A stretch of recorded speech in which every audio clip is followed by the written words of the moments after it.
Hi, I'm Ashley Cooley, a birth, baby, and sleep specialist and mom of 3.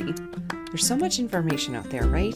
This show is dedicated to helping you clear out the noise so you can figure out what will work best for your baby and your family. Having worked with countless families over the years, including my own, the information and strategies I'll share are based on these experiences, my extensive training, and we're even going to back it all up with some science. My goal is to help you make informed decisions, and we're here to break down what it takes to raise well-adjusted, securely attached, and happy babies. If you're looking to learn more about your baby, gain more confidence in your parenting, and get as much sleep as you can through it all, you've come to the right place. Bringing up baby is about to get a little easier. It's almost a rite of passage. At some point, or at many points, babies will wake up earlier than most of us would like. But wanting your baby to quote-unquote sleep in is not at all selfish. Well, maybe it is a little bit, but you're allowed to want and need good sleep too, because you do. But we also need to remember here that we cannot expect babies to just conform to whatever schedule or routines we want. Sure, some babies out there can be pretty flexible, it seems, but no one has that perfectly sleeping, well-behaved baby, especially not all the time. Nobody. Honestly, most babies want to wake up and nap and go to bed roughly around the same times, and that's because of the hormones our bodies produce and in relation to the sun. You know, those circadian rhythms we all have. So let's just keep in mind that each baby has their own thing going on, and waking up really early isn't really that uncommon or unrealistic. But there often is something you can do to help them improve or lengthen their sleep, and if you want to explore those options, that's what we're here to talk about today. Now, as always, I need to say that this conversation doesn't really apply to newborns or infants under about 4 months of age, and that's adjusted if they were born before their due date. These babies can wake up anytime they want, and it's all normal. Not that, again, other babies can't wake up, older babies can't wake up at other times, and that be abnormal either. But, for babies under about 4 months of age, if they're waking up early, it's probably because they need to be fed. So just keep on trucking, and later morning wake-ups will be coming soon if that's what's going on for you at this moment. But for now, let's talk about why you want them to wake up at a more reasonable hour, let's say. And by the way, when I say reasonable hour, I mean let's get them sleeping until at least 6 a.m., right? A wake-up time between about 6 to 7:30 or so in the morning is generally what works and what most babies or families strive for. If not later, later is fine too, but this is what tends to fall more in line with their circadian rhythms. And it's pretty important to help them preserve it because it's going to help them too. And here's why. Number 1, it helps to ensure that they're getting enough sleep overnight. Most babies, again, after about 4 months of age, will probably get somewhere between 10 to 12 hours of overnight sleep. And this includes waking up for feedings too. So you're not subtracting any time that they're not actually sleeping if you're getting up feeding them for however long and they're going back to sleep. So you're including that in that 10 to 12 hours. So some babies may get a little less than this, but they would be the exception. Number 2, it also helps with the quality of their sleep. Getting enough overnight sleep generally leads to better quality sleep overall because babies wouldn't have to try to, quote unquote, make up for any lost sleep with their naps. And I'm quoting that because you can't really make up for that, Some naps are definitely going to help them recharge as they are mentally and physically restorative themselves to the body, but they're not meant to be super long. We tend to think that babies should be napping 2 to 3 hours at a time sometimes. And while some babies do this, and it's perfectly fine, but they're the exception too, okay? So number 3, ensuring that they're sleeping until at least 6 a.m. in the morning usually helps them with their naps during the day. Have you ever been in a situation where baby needs to take a zillion naps every day because they're short and starting really early in the morning? Yeah, so they could probably maybe use a later morning wake-up time. Number 4, the last one, is it helps the whole family get some much-needed rest. Yes, that's right. It's not selfish, again, to want to sleep in past 5 a.m. or at least until 6 a.m. Not only will getting better rest help you foster secure attachment with your little one all day, every day, but continuing to value sleep in your household will also help them focus on its importance as they continue to grow. Trust me, getting good sleep is an ongoing conversation you'll be having with them through their childhood years, and it works. Now, remember that we're not talking about making unrealistic sleep goals for your baby. Okay, it's 1,000% normal and common for babies to wake up early sometimes. And so when I'm saying waking up early, I mean before 6 o'clock. Their internal biological clocks that regulate their sleep-wake cycles, those circadian rhythms, they may still be in training. And we did just go through a little time change recently, and that almost always throws some kids off their sleep game for a little while, especially when it comes to the early morning wake-ups. But it's also normal because of this. Let's talk about why they're waking up early and how to help them work through it. Okay, so the number one reason why they could be waking up early, what I would say is my go-to as a sleep consultant to look at first thing is, are they overtired? We tend to think sometimes that if our little ones are waking up so early in the morning that they must need a later bedtime, but this usually isn't the case. While sometimes a later bedtime is the solution, it's not quite the norm, and actually overtiredness is probably going to be what the determining cause is of this early morning wake up. So this is because when babies stay awake longer than they need to or can tolerate, they start to produce this stress hormone called cortisol. You may have heard of it, which can make it challenging for them to fall asleep at times, but it pretty much always makes it tough for us to stay asleep or get a good sleep, a well-rested, restorative sleep. I know we hear about overtiredness a lot, but it's really the most common reason for those extra early morning wake-ups. So for the solution, we want to make sure that your baby isn't staying awake longer than what's appropriate for them for their age and stage. This includes naps and bedtime. Making sure your baby isn't too overtired can help them fall asleep easier, but it definitely will help them to stay asleep longer for a better quality sleep and probably sleep in a bit later in the morning too. On the other end of this, basically, another reason why your baby could be waking up too early is because they've actually gotten enough sleep. So obviously these are polar opposites, really, but it really depends on the age and stage of your child. So we're just going to cover that general basis.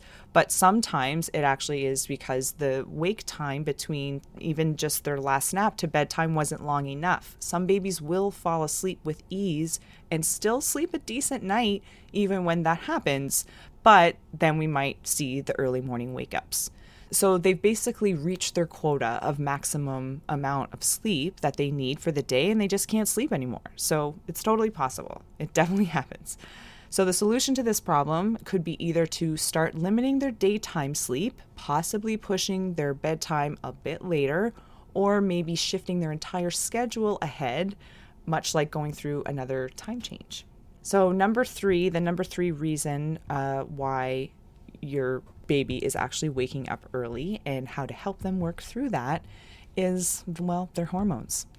Have you ever noticed that a baby that wakes up after about 4 or 5 a.m., oftentimes this could be for maybe another feeding in their night, they don't necessarily fall back asleep as well or as quickly as they may have when they woke at, say, 1 a.m. This is actually a common time when some families, especially oftentimes mothers who are breastfeeding, might bring babies into bed with them, try to get those couple extra hours in the morning. Have you ever done that before?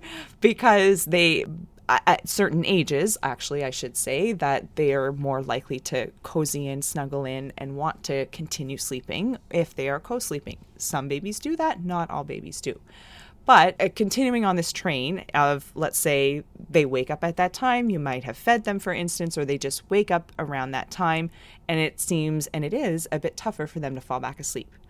So what's actually going on here is our bodies are producing hormones, and hello, cortisol, we're back, that's stress hormone, but it's not all bad. So it actually starts to accumulate in our bodies and your babies too, again, because we're talking about those that are over about 4 months of age, a few hours before we're meant to wake up. This hormone is producing in our bodies because it's actually what or why we wake up when we do so naturally, not to somebody else waking us up, but that's what wakes us up in the morning is a buildup of a hormone like cortisol. So think of your little baby who has already slept a decent number of hours, probably, maybe woke up once or twice for a feeding, maybe not. Again, it depends how old they are and what's going on. But it's now about 5:15 in the morning and they're showing no signs of going back to sleep. So you need to understand that it's a lot tougher for them to go back to sleep when there's already some cortisol that has been building up in their bodies, in their system. It's much like if they're overtired, that cortisol that builds up when they're overtired can make it hard to fall asleep or go back to sleep.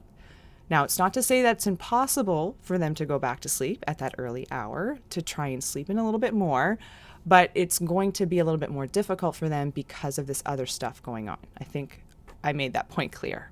Okay, so these hormones are basically, they're trying to keep them awake. So what's the solution? We can't eliminate these hormones from their body, or can we? Right? So the solution here is to either alter their sleep schedule, for instance, helping them to rearrange when and how long they're sleeping in their day, or to implement some sleep training techniques, if you're comfortable, to help them with getting back to sleep upon waking so early in the morning. Again, that can oftentimes be when parents bring babies in to co-sleep, and there's nothing wrong with that. Again, as long as you're doing so safely and making sure that it's a safe space for them to sleep in as well. But otherwise, you might do some sleep training if you're looking at keeping with some independent sleep that your baby might already be doing. So you may have noticed that I didn't really get into the nitty-gritty details here of exactly how to shift their sleep schedule, for instance, or make sure that they're only staying awake as long as they can handle, because every baby is different with this, right? So if you're having trouble figuring out why your baby is struggling to sleep past or at least up to about 6 a.m., or you're not quite sure which strategy to help them, quote unquote, sleep in, that's right for them, this is where some of my earlier episodes, for instance, the one on naps, why is your baby waking overnight, those might be extra helpful too. So if you haven't already listened to those, you might want to go back and do that. This is actually where my mini consult is really helpful, my 30-minute consultation, because it's a way to help parents kind of develop a strategy, get a plan, find something that's going to work specifically for their baby, and then they go out and do that and get the sleep. Sometimes you want or need more support than just a 30-minute discussion, and for these situations, I have a support package called the Sleep Tight All Night package. But sometimes just a quick chat to help you get you set up with a plan. It gives you more confidence, at the very least reassurance that you need to maybe go ahead and make a few changes so that there's better sleep all around in your house. Now, having said all that, I'd like to shift gears here a little bit. If you've listened to the trailer of the Bringing Up Baby podcast, you'd know, and certainly if you've listened to other episodes as well, you'd probably know that mental health is pretty much always at the forefront of my mind. I try to weave conversations on this topic whenever I can into every episode, whether it's a specific segment like this Mental Health Minute we're about to get into, or the fact that sometimes entire conversations are based on taking the pressure off ourselves and each other, getting informed so you can make the best decisions for your family, and finding resources and a community to help you navigate this parenting journey. All things, in my opinion, that can help us all be the best versions of ourselves and have a wonderful mental well-being. So I'd like to take a minute to talk about your mental state when you don't get enough sleep. Because with less sleep, in case you haven't noticed, makes it a lot tougher to be our best selves. Now, I really don't want you to think that you always have to be on your A game to be well, because that is not what I want to portray here. I just know by my own firsthand experience and by working with hundreds of new and growing families over the last 6 years, that when babies come into the mix, our entire being and sense of self takes a shift, and if left forgotten about, our mental health will suffer. So think about it. For most of us, before having kids, we were primarily focused on ourselves. Of course, we cared about other people and their well-being too, but we had more time to focus on ourselves, and it was almost second nature. I'm told this will be the case again someday as our kids grow, become more independent, and we're left with all this time on our hands. What? Is that really going to happen? Yes, actually it is. I'm even starting to notice glimpses of it with my almost 9-year-old. Anyway, But we have a ways to go, everybody, and I want to help you through it. So all this to say, and trying to bring it back to this episode on babies who wake up early, is that your mental health matters. Your sleep matters.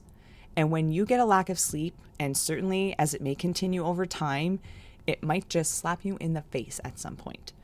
While we unfortunately can't bank on sleep, which is sleeping more than we need to save it as fuel for later, oof, I wish. But we can and do often get a buildup of lack of sleep, and this is what can more severely impact our mental health. But even the day-to-day grind, if you're feeling exhausted because of the night you had last night or have been having, please know this as well. You are definitely not the only one going through this stage of less or poor or interrupted sleep. These are common but not permanent and can often be remedied if you want and if you need to. Your sleep and your mental health matters too. It's not selfish to want your baby to sleep better. If they're capable of learning and adapting to change, which they totally are in most cases, then your choice to seek help or to make changes for the goal of better sleep is totally valid and 100% okay. So I just want you to know that, because sometimes we get a different message out there, and this is the only one, in my point of view, in my opinion, that should be out there. That you find information that is accurate, that is helpful, that is evidence-based. You gather that information and take it in, and then given your specific set of circumstances and your baby, your life, and your family, you make the best decision for you, your baby, your family. That's what this is about, and judgment can take a back seat. Am I right? Lastly, if you'd like to join a community of individuals to help support your mental well-being, you will find us on Facebook by joining the Halifax Perinatal Support Network group. Even if you don't live nearby, we are still here for you. Looking for more? Check out birthbabysleep.ca, where you'll find prenatal classes, postpartum and new baby resources, and sleep support during the childhood years. You'll also find me on Facebook and Instagram at birthbabysleep. It would be awesome if you followed us wherever you listen to podcasts, and if you can, leave a review or a rating, which goes a long way for helping others to find us. That's all for now. I'm Ashley Cooley, and we'll see you back here next time.